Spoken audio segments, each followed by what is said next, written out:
കാലപ്പഴക്കം കൊണ്ട് നശിച്ചു പോകുന്നു എന്നുള്ളൊരു പരാതി മാത്രമാണ് ഈ നാട്ടുകാർ പറയുന്നത്. എങ്ങനെങ്കിലും ഇതൊന്ന് സംരക്ഷിച്ചെങ്കിൽ മതിയായിരുന്നു.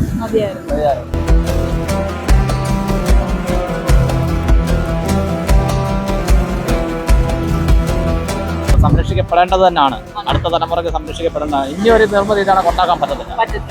പഴയ ബ്രിട്ടീഷുകാരുടെ കാലത്തെ നിർമ്മിതിയാണ്. പക്ഷേ ഇത് കാലപ്പഴക്കം കൊണ്ട് ഇങ്ങനെ നശിച്ചു പോകാതെ ഇവിടുത്തെ നാട്ടുകാരൊക്കെ തന്നെ ചേർന്ന് ഈ ഒരു വിളക്കുമാടം സംരക്ഷിക്കണം എന്നൊരു ആവശ്യം ഞങ്ങളോട് പറഞ്ഞു. വർഷത്തിന്റെ കണക്ക് പറയാൻ എനിക്കറിയത്തില്ല, ഞാൻ അത്രയ്ക്കും സീനിയറായിട്ടുള്ള ആൾക്കാരല്ല. ഓർമ്മ വെച്ച കാലം തൊട്ടേ കാണുന്നുണ്ട്. എന്നാലും ഒരു 10-90 കൊല്ലത്തിന് മുമ്പെങ്കിലുമായി കാണും. ഡബിൾ സ്ട്രോങ് ആയിട്ടുള്ള ഒരു നിർമ്മിതിയാണ്. പഴയ ബ്രിട്ടീഷുകാരുടെ കാലത്തെ നിർമ്മിതിയാണ്. ഇതിങ്ങനെ ചരിഞ്ഞ് ഏത് നിമിഷവും വീഴുന്നില്ല.